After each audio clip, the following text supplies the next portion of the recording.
Setiap orang pasti akan mengalami patah hati yang mengubah cara pandangnya terhadap cinta seumur hidupnya. Sebuah quote dari Raditya Dika dalam bukunya Koala Kumal. Dan di video kali ini, aku akan membacakan pengalaman teman-teman yang pernah mengalami patah hati terhebat dalam hidup mereka. Langsung aja kita dengerin ya.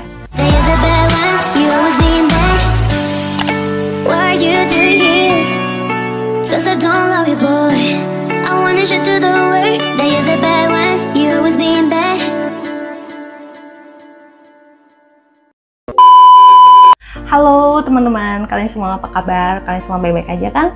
Di video kali ini aku mau ceritain tentang pengalaman teman-teman yang pernah mengalami patah hati terhebat dalam hidupnya. Dan khusus di tema kita kali ini, di penghujung nanti aku juga akan cerita pengalamanku tentang patah hati terhebat dalam hidupku. Oke teman-teman, kita langsung aja cerita pertama. Dulu aku pernah mengalami patah hati yang cukup berat pada saat aku ikut kepanitiaan acara outing kampus. Mantan aku memberikan pilihan antara pilih dia atau jadi panitia. Dan aku lebih pilih jadi panitia karena sudah diajak dan gak enak. Setelah aku pulang dari outing, aku coba untuk hubungi beberapa kali. Ternyata gak ada jawab sama sekali. Dan tiba-tiba ada cowok yang WhatsApp aku, bilang, "Jangan ganggu dia," nama mantan aku. Padahal status kita masih pacaran. Dan setelah beberapa bulan, tiba-tiba dia udah punya cowok baru. Padahal belum ada kejelasan. Belum ada kata putus, dan aku ditinggalin begitu aja. Jujur aku sakit hati dan benar-benar patah hati. Padahal aku udah berkorban untuk beberapa kali bolak-balik Serpong ke Bandung. Dan butuh waktu 1 tahun aku untuk lupain semua. Dan sempat beberapa kali aku punya pikiran jahat untuk nyumpahin dia gak awet atau putus sama cowoknya. Saking gak terima, itu sih pengalaman patah hati aku. Cerita berikutnya, waktu putus pertama kali, ya namanya cinta pertama, putusnya paling menyakitkan, sampai gak doyan makan. Tapi lama-lama belajar, butuh waktu berbulan-bulan untuk lupa. Tapi ternyata malah menemukan satu teori. Untuk melupakan mantan harus membuka hati buat orang lain. Kalau enggak, nggak akan pernah lupa. Ya, zaman SMA, mantanku selingkuh. Padahal aku tidak pernah berpikir untuk selingkuh. Ya, rasanya ketika kamu sudah berbuat yang terbaik bagi orang lain, tetapi dirimu tidak dihargai. Makanya hancur hati ini. Jadi cerita pertama dan cerita kedua, ini ceweknya yang jahat ya. Oke, kita lanjut ke cerita berikutnya. Patah hatiku mah gara-gara dibohongin mentah-mentah sih. Dia itu pacar pertamaku. Pertama kali ketemu di halte sekolah, dikenalin sama temanku. Dia pas itu datang sama cewek, bilangnya sih saudaranya. Aku pacaran sama dia 3 bulan aja. Yang namanya orang lagi jatuh cinta, gak kelihatan gelagat mencurigakan ya kan. Pernah aku pengen lihat KTP-nya, gak dikasih sama dia. Alamat rumah juga gak dikasih. Dia punya anak kecil yang waktu itu dibilang adeknya. Setelah beberapa bulan jalan, tiba-tiba dia bilang pindah ke Bali. Oke lah, jadi LDR-an, tambah jauh kan? Tapi dari situ sudah mulai hilang-hilangan orangnya. Gak sampai 1 bulan, dia bilang mau kerja di luar negeri. Sampai akhirnya menghilang di telan bumi. Setelah usut punya usut, ternyata cewek yang bareng dia kenalan sama aku waktu itu adalah istrinya sendiri. Apa?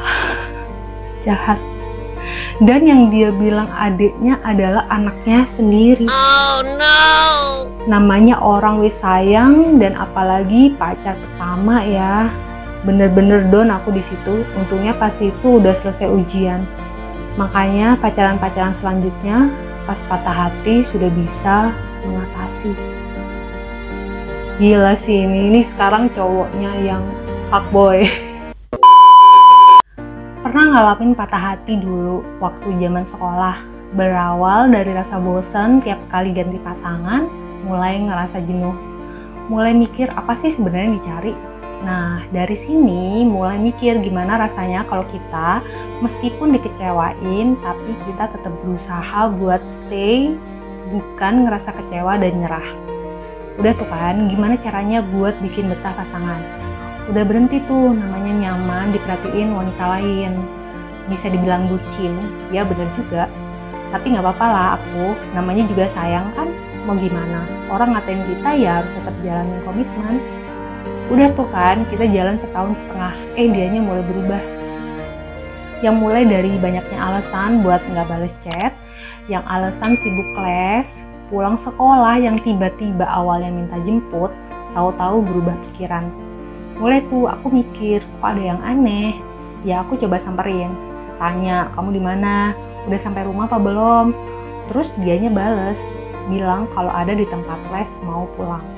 Nah, nggak bilang tuh sama siapa. Ya aku coba lihat ke sana, nggak taunya boncengan sama cowok. Kan bangke ya.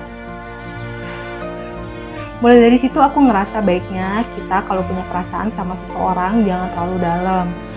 Iya kalau benar bisa jaga komitmen ya. Lah kalau enggak kayak gini, kan kitanya kecewa, dianya seneng, kitanya sedih nggak jelas. Tapi nggak cuma sampai situ, ada lagi momen yang aku nggak bisa lupa. Waktu dia izin buat liburan sama saudara, katanya. Tahu-tahu dia ngabarin kalau lagi keluar sama saudara. Yang namanya kita lagi jauh ya kamu percaya aja ya. Tahu-tahu WhatsApp, nanti kayaknya agak susah sinyal. Ya sudah kan, kita percaya aja. Ya kali kan lagi main, masuk hutan, terus gak dapet sinyal. Udah tuh, terus aku ngerasa ada yang aneh menurutku. Aku selidiki lah, namanya kita juga pinter IT, ngeretas akun orang yang udah mainan. Oh, meretas akun orang mah udah mainan, gitu dia bilang. Ya aku iseng kan, tahu-tahu aku coba lihat, wah ternyata janjian sama yang lain. Sudah mulai dari hari itu aku berhenti, jangan sampai kita dibohongin lagi. Mulai saat itu aku berhenti namanya percaya sama kalimat yang terucap dari mulut manusia. Semanis apapun itu kalimat yang terucap, tidak semua benar adanya. But thank you pernah bikin aku kecewa dulu. Jadinya aku bisa belajar dari kesalahan yang dulu. Belajar dari kekurangan dan memperbaiki dengan pasangan kita selanjutnya. Oke, kita lanjut aja cerita berikutnya. Mulai kenal dia di zaman SMA semester 2. Dulu zaman masih BBM-an. Seketika ada yang invite BBM aku dan teman aku dengan nama yang sama. Di-chatlah aku dan temanku sama dia dengan modus yang sama. Pada akhirnya dia memilih aku daripada temanku itu. Awalnya aku ragu memilih dia atau enggak. Aku minta saran temanku. Dia orangnya gimana? Temanku bilang, terima aja. Dia jajan aja 100.000 sehari. Gila, aku dulu SMA 2.000 sehari. Terus dia bilang, zamanku dulu 100.000 sehari, lumayan lah ya buat belajar. Lumayan banget, emang banyak banget. Akhirnya aku terima dia sebulan, 2 bulan, sampai 3 bulan, belum kelihatan jeleknya. Suatu hari, aku ada acara kelas untuk latihan senam di rumah temanku, yang jaraknya lumayan jauh, dan mengharuskan aku untuk nebeng temanku. Cowokku lihat aku boncengan, dia posesif banget, sampai aku nyampe di sana, aku berantem di depan teman-temanku lewat chat dan telepon karena dia nggak ikut dan beda kelas. Di sini aku udah kayak buta banget. Aku minta maaf ke dia di depan teman-temanku dan pada akhirnya kita baikan. So inti pertama, dia posesif dan membuat kita yang merasa bersalah karena dia nggak mau disalahkan. Oke. Jalan beberapa bulan, aku pernah diajak ke rumahnya dia buat ketemu sama ayah bundanya. Dia bilang ke aku juga punya mobil.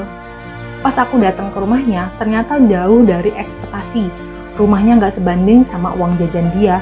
Dan mobil yang dia bilang mobil dia, taunya mobil saudaranya. Dia orang biasa banget. Kerjaan orang tuanya pun nggak jelas. Dia bilang pas awal ortunya kerja di PNS agak lama. Kemudian dia bilang ortunya di bank. Ternyata apa yang dia ceritakan selama ini ke aku bohong. So, inti kedua, dia pembohong. Mungkin buat pengakuan aja ya, biar keren di sekolahnya gitu ya. Tahu deh. Terus, pas SMA, kebetulan aku berteman baik sama temanku. Temanku menceritakan semuanya. Ternyata dia pernah mendekati temanku pada saat acara sekolah dengan modus awal dia mau isiin pulsa. Yang berujung dia pasti bakal dapet nomor temanku kan. Untungnya temanku nolak karena temanku tahu dia memang punya hubungan sama aku. So inti ketiga, modus ke teman pacar sendiri. Gila sih. Sebulan 2 bulan lewat, akhirnya ketahuan lagi jeleknya dia. Kita berdua udah main tukeran HP pada saat istirahat. Pada saat itu aku nemuin chat dia dengan banyak cewek lain. Dan hal itu berulang terus tiap hari. Sampai suatu hari aku berantem hebat di depan kelas dia sampai aku nangis. Teman-temanku dan teman-temannya dia lihat. Teman-temanku udah mulai gak setuju aku sama cowok itu. Namanya udah sayang, ya susah untuk dilepas. Selama hampir 3 tahun aku menjalani bucin sama dia. Dan berakhir pada saat aku kuliah karena kampus kita udah beda. So inti keempat, dia ganjeng, tukang selingkuh, dan gak mau untuk berubah. Zaman kuliah, semester pertama. Dia kuliah, aku dapat kabar kalau dia udah punya pacar baru yang cantik banget. Kebetulan ada acara kampus fair di SMA aku. Aku dan mantanku datang setelah acara itu. Mantanku hubungi aku lagi. Dia berusaha ngajak aku balikan, tapi aku nggak mau. Posisi dia ngajak balikan, dia masih ada hubungan sama pacar barunya. Gila nggak itu? Gila. So inti kelima, sifat dia yang selalu ingin menghubungi dan menjalani hubungan lagi sama masa lalunya di saat dia udah menjalani hubungan dengan orang baru. Semester 4 aku kuliah, temennya dia seketika chat aku dan temennya mulai ngedeketin aku. Bahkan mantanku itu tahu aku dideketin sama temennya. Di sini dia reaktif dan cari cara gimana caranya agar temennya dia nggak deketin aku. Finally dia berhasil merusak hubungan aku dengan temennya. Inti keenam, sifat dia nggak terima kalau masa lalu dia diambil sama orang lain, apalagi sama orang yang deket sama dia. Di saat itu juga dia maju dan minta balikan. Ya apa sih, nggak jelas banget ya cowok ini. Dia bilang dia mau berubah, sebulan 2 bulan dia tetap ngejar aku. Akhirnya aku pun luluh juga karena pada saat itu emang dia kelihatan berubah. Pada saat aku mau skripsi, aku menemukan dia selingkuh dengan banyak perempuan.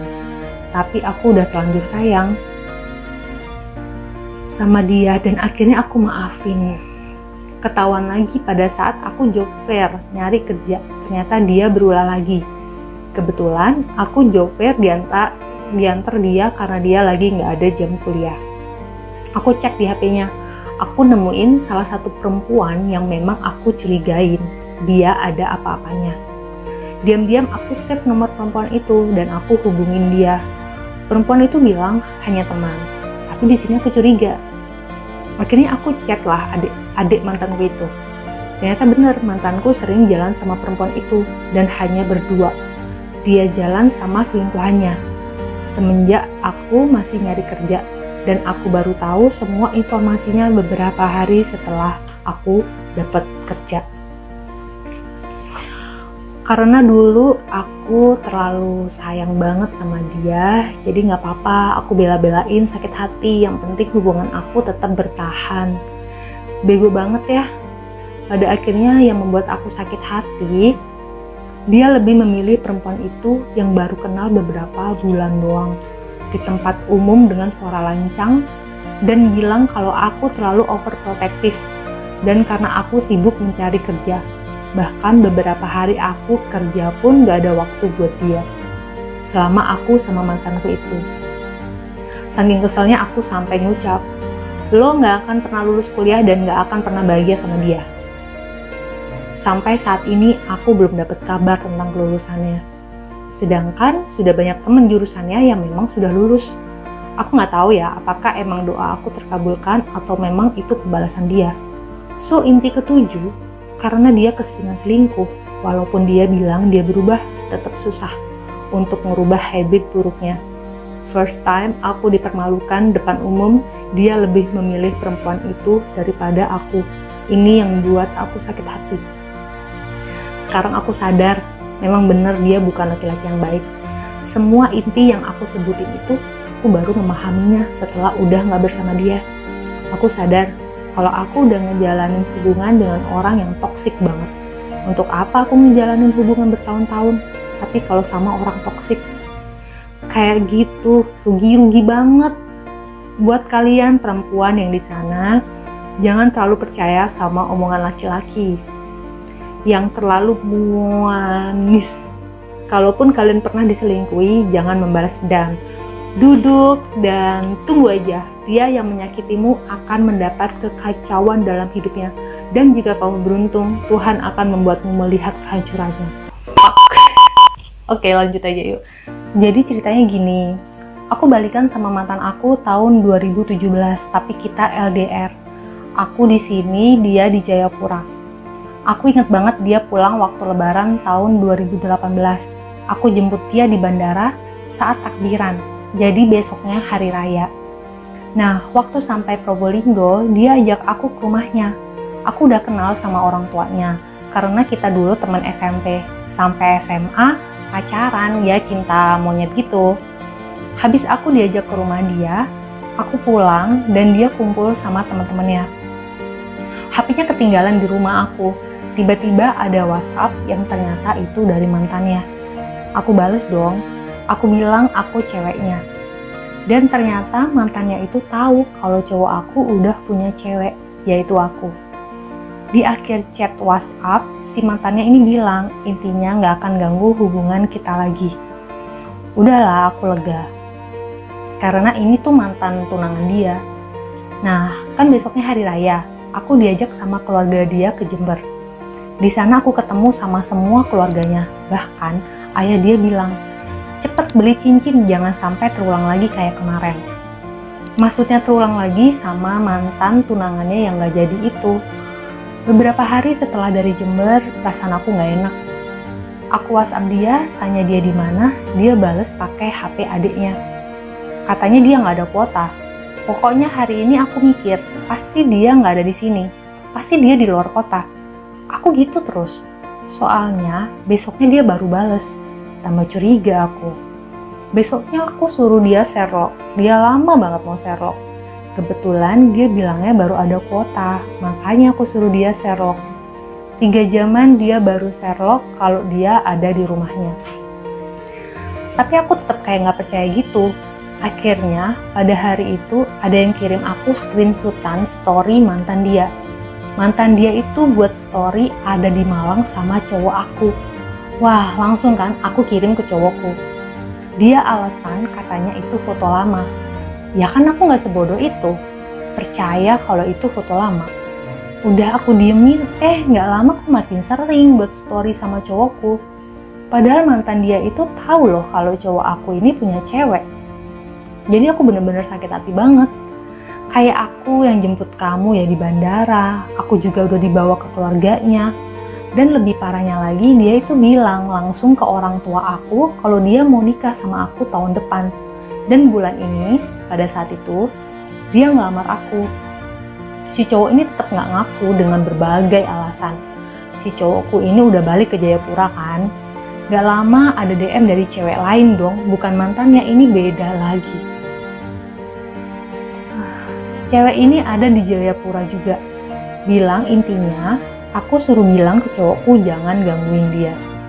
Aku mikir, ini 2 cewek yang ketahuan. Yang gak ketahuan berapa lagi? Oh no. Aku kasih tahu cowokku lagi. Dia bilangnya cewek yang DM aku itu hasil perjodohan. Jadi dia dijodohin sama ayahnya. Aku gak habis pikir sama alasannya. Jelas-jelas ayahnya tahu kalau aku sama dia. Dan ayahnya sendiri malah yang nyuruh cepet-cepet beliin cincin waktu kita di Jember. Makin pusing deh ini. Dan aku kan save nomor mantannya. Si mantannya ini buat story di WhatsApp lagi video call sama cowokku. Gak tau malu banget, sengaja banget mau bikin aku sakit hati. Oh iya, aku sempat minta putus, tapi gak jadi. Terus yang akhirnya balikan. Entah gak tau kenapa gitu, padahal aku tahu kalau dia banyak cewek di belakangku. Bucin kamu itu. Aduh, temanku ini. Yang bikin aku sakit hati, kenapa dia itu sampai bilang ke ortuku kalau dia mau nikahin aku. Dan yang bikin aku sakit hati, si keluarga cowokku ini nerima mantan cowokku yang tadi. Entah nggak jelas banget pembelaannya si cewek ini, katanya keluarga cowokku nggak setuju kalau aku sama cowokku, apalagi ayahnya. Kan ya aneh, nggak setuju kenapa disuruh cepet-cepet lamaran sampai aku diajak keluar kota bareng keluarganya. Ini semua nggak beres. Sampai pada akhirnya udah aku capek, dia nggak bilang putus, nggak bilang apa, pokoknya selama 2 atau 3 bulanan gitu aku lupa, dia menghilang. Alasan dia tugas nggak bawa HP. Sampai akhirnya aku mikir, ya udahlah, aku capek sama drama-drama dia, terserah dia mau bilang apa. Hampir setahun gitu aku kayak nggak jelas sama dia, dan akhirnya aku kenal cowok di bulan Oktober 2019. 4 bulan setelah itu kita nikah. Wow, ekspres. Dan dia chat aku bilang, dan si cowok itu chat aku bilang, selamat ya sama Wah. Mampus, suruh siapa banyak drama. Wow, double kill. Hebat. Lalu cerita selanjutnya, patah hati terhebat saat yang kita perjuangkan ternyata juga sama-sama sedang berjuang untuk memenangkan hatinya saat kita masih bersama. Wah, jadi punya hubungan, sama-sama berjuang sih memang, cuma pasangannya malah berjuang buat yang lain. Bener sih, itu hebat, patah hati terhebat. Singkat, padat, dan sangat jelas. Sabar ya sis. Kali ini aku mau cerita pengalamanku tentang patah hati terhebat yang pernah aku alami. Jadi dulu aku itu lama di Bali. Terus di gerejaku ada acara kayak perkumpulan pemuda gitulah, Jatim Bali. Nah, singkat cerita aku ketemu cowok yang saat itu menurut aku cowok terganteng, putih, sipit, kayak opa-opa Korea gitu loh. Pokoknya sempurna lah, physically gitu kan, tipe aku banget, tinggi, aduh. Pokoknya waktu itu dia ganteng, gak tau sekarang ya. Terus habis itu, singkat cerita, kita jadian. Ya beberapa bulan setelah itulah dibantu teman. Dia yang deketin loh, bukan aku. Terus, udah tuh jarak LDR kita itu kayak nggak berarti sih, karena secara komunikasi bagus. Dia terus telepon tiap pagi, pokoknya dia tuh terus aktif WhatsAppin aku, telepon. Terus habis itu, kalau nggak salah 3 bulan sekali atau berapa bulan sekali, dia tuh sering ke Bali. Jadi dari Malang ke Bali dia sering, jadi aku kayak nggak terlalu menderita banget punya hubungan LDR sama dia. Aku di situ itu positif banget, nggak ada perasaan dia selingkuh atau apa, itu nggak ada, bener-bener percaya dan nggak ada pikiran aneh-aneh. Nah, pada suatu hari dia ke Bali, dia bilang mau serius. Oke lah, di saat itu aku memang punya impian merit di umur 23-24 kan. Menurut aku tuh wanita sempurna itu nikah di umur itu. Nah, mau mendekati umur itu dia beli cincin, udah beli cincin 2, udah diukir tuh nama aku dan nama dia. Dia udah bilang mau lamaran gini. Oke. Aduh, kok kayak gila, kayak aku ternyata kita merit ya. Ini mimpiku loh, 24, umur 24 nikah terus sama cowok yang aku tipe secara physically itu aku banget gitu. Pokoknya aku tuh serius lah sama dia itu. Lalu lama-lama itu dia tuh kayak nggak tahu baik, nggak tahu polos, atau nggak tahu jahatnya udah di luar karakter, nggak tahu. Dia tuh terbuka banget sama aku, jujur banget, dia mau apa tuh jujur banget, dia cerita. Tapi yang dia jujurin dan dia ceritain itu tentang hubungan dia sama cewek lain. Jadi ngerti gak sih, dia tuh jujur bener, tapi sangat menggoda iman untuk emosi gitu loh. Nah, singkat cerita, di beberapa bulan kita hubungan itu, aku baru tahu dia itu ternyata sama mantannya itu gini banget. Sampai dia tuh kayak ada perjanjian, katanya sih ya, dia itu akan menjamin kosmetik si mantannya ini. Jadi dia kayak terus biayain kosmetiknya. Nggak tahu dia bener apa enggak. Terus, jadi hubungannya terus berlanjut tuh. Cemburu aku sih sebenarnya, tapi aku tahan. Terus habis itu, pernah juga dia cerita, dia bilang gini, aku kan ke bank, ada cewek cantik, abis itu ada namanya di sini, terus pulangnya kakak itu ekorin, terus kakak mampir ketemu mama papanya. Itu aku yang langsung gak marah, aku tuh yang langsung netesin air mata gitu. Itu dia marah loh. Dia bilang gini, kamu tuh cemburuan banget sih, susah ya sama kamu, jujur salah, bohong salah. Itu aku yang minta maaf loh. Sesabar itu dan sebucin itu aku dulu.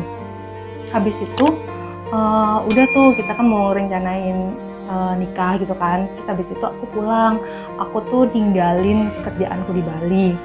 Habis itu aku itu tadinya ditawarin kakak kandungku untuk kuliah di Karawang. Kakakku saat itu udah beli rumah untuk kita rencananya, terus udah mulai cari-cari info kampus untuk kuliahin aku di Karawang. Tapi pas aku bilang ke cowokku untuk, kamu mau nggak nunggu aku sampai lulus S1? Dia nggak mau, intinya maunya merit gitu kan. Ya udah, aku bilang ke kakakku, sorry aku nggak bisa lanjutin kuliah, aku mau merit gitu kan. Nah udah tuh aku pulang ke Probolinggo, terus dia ke Malang, kan lebih deket ya, jaraknya sekitar 2,5 jam kok naik motor. Terus di situ dia sering dari Malang ke Probolinggo nginep, aku sama orang tuaku lah tidurnya kan, dia tidur sendiri. Nah itu tuh dia kayak nyuekin aku dan chat-chatan sama cewek lain. Terus dia itu lucu banget, jadi dia tuh jujur gitu loh. Tapi kan bingung ya, kita nggak boleh cemburu gitu kan. Terus pas aku cek, ya aku marah gitu kan, marah. Ternyata aku nggak tahu gimana ceritanya, tiba-tiba ada cewek yang chat aku kayak care gitu loh, kayak baik banget sama aku. Terus aku tanya ke dia kan, kak, kok ada cewek aneh banget ya baik sama aku, kok aneh gitu, padahal nggak kenal. Terus si cowokku bilang, jangan deh, ini bahaya gitu kan. Tapi aku agak curiga gitu kan, terus lama-lama dia kayak ngebongkar gitu, ternyata si cowokku itu selingkuh sama sahabatnya. Jadi dia tuh chat sama sahabatnya, ya kan.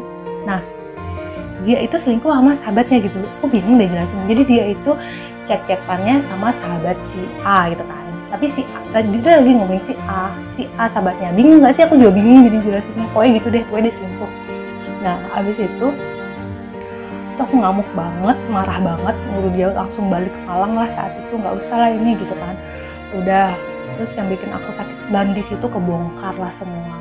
Asal muasal mereka selingkuh. Ternyata waktu perjalanan dia dari Malang ke Bali, dia ketemu cewek ini di bis, tukeran nomor HP, terus mereka menjalin hubungan. Dan yang bikin aku sakit hati, si cewek ini cerita kalau cowokku tuh segitunya sama dia, sampai nungguin sampai hujan-hujan, nungguin di bawah kos-kosan si cewek ini. Gimana sih lu punya pasangan yang serius, udah beli cincin, tapi lu dengerin cerita cewek lain bahwa cowok kalian tuh malah berkorban buat cewek lain? Pusing nggak? Dengernya aku juga pusing jelasinnya. Terus habis itu yang bikin sakit hati juga, berkorbannya tuh sampai mana. Jadi selingkuhannya itu beda agama sama cowokku, sampai bela-belain cowokku ini pindah agama. Waduh, aku rasanya tuh udah kayak kehilangan karirku, kehilangan masa depanku, karena aku nggak jadi kuliah kan, aku bilangnya mau merit kan, keluarga semua udah tahu, dan itu aku hancur banget. Oh iya, ada satu lagi kejadian. Waktu itu aku ke Malang, ada nikahan temanku. Terus aku pas ke Malang ada dia nih. Nah, habis itu kita jalan tuh di mobil sama dia. Aku disuruh tunggu di mobil. Tau nggak aku ngapain? Aku tuh nggak boleh keluar. Aku diem di dalam mobil. Aku ngeliatin dia nyamperin mantannya itu, mantan yang bilangnya kosmetiknya dijamin itu. Aku duduk ngeliat cowokku itu sama mantanku. Terus kayak, tau nggak sih, kayak ceweknya tuh nyender di dinding, terus cowokku tuh kayak tangannya tuh ke dinding, kayak film-film Korea gitu loh. Dan aku cuma ngeliatin, nangis, tapi aku bisa marah. Itu cowok terjujur tapi jahat, bingung kan. Terus habis itu udah balik lagi ke cewek itu. Habis itu aku marah banget, terus nelpon, terus aku bilang kan, kamu lebih milih siapa, si cewek itu apa aku? Kalau kamu milih aku akan ngelupain semuanya dan kita lanjutin, aku bilang gitu. Ternyata dia lebih milih cewek itu. Tapi cewek itu mungkin mikir lama-lama ya, akhirnya kayak nggak tega atau takut nanti akan diselingkuh kayak aku alamin, aku nggak tahu. Terus nggak tahu kenapa si cewek ini akhirnya kayak nggak mau sama cowokku ini. Udah tuh akhirnya ya udah aku maafin kan, aku berteman sama si cewek ini. Ternyata cowokku tuh kayak modusin kita kayak pengen balik gitu, tapi pengen balik ke aku juga ke cewek itu. gila kan, jahat banget sumpah. Nah abis itu rasanya ya udah singkat cerita putus kan, gak jadi nikah sama dia gitu kan. Tau gak sih, pernah gak sih kita kayak napas tapi kayak nyesek, napas tapi nyesek, itu kayak orang gila. Aku tuh nangis sampai ada pendetaku ke rumahku, intinya kayak ngasih wejangan gitulah dan didoain gitu. Kayak aku nangis terus nyesek terus gitu kan. Udah singkat cerita udah putus, apa ya, lama aku move on-nya lama banget. Habis itu benci banget rasanya tuh. Udah lama bertahun-tahun, terus aku tuh ada kesempatan ke Malang sama sahabatku. Terus si cowokku ini kayak nunjukin rasanya kayak pengen balikan gitulah. Nah ternyata cincinnya itu dia masih simpan nih, dia mau ngajak balikan gitulah intinya. Aku tuh gimana ya, dia tuh kayak kelihatan kayak memperbaiki, sayang banget sama aku gitu kan. Aku sempat mau luluh, terus dia itu lagi kemana, ada HP-nya nganggur. Aku buka, dia tuh emang bego atau bodoh apa polos, saya nggak ngerti deh. Jadi aku buka dong HP-nya, dan ternyata guys tetap banyak cewek di hidupnya, dan si mantan itu juga masih ada dalam hidupnya. So aku langsung mentah lagi dan aku nggak mau lagi. Itu patah hati terhebatku sama dia, sedih banget. So udah selesai aku ceritain pengalaman kalian tentang patah hati terhebat, dan aku pun juga udah sharing cerita tentang pengalamanku. Dan untuk penutupnya aku ada quote lagi nih dari Raditya Dika. Kalau kalian tahu aku memang penggemarnya, dan di dalam buku Koala Kumal memang isinya kayak banyak patah hati gitu, tapi ada quote-nya yang membangun. Jangan pandang patah hati itu menjadi hal negatif, tapi patah hati itu ujian untuk membuatmu lebih kuat lagi dalam menjalin hubungan. Sekarang aku sadar, kepergian dia bukanlah patah hati terhebat, melainkan supaya aku menjadi orang yang lebih kuat dan bisa menerima orang yang baru.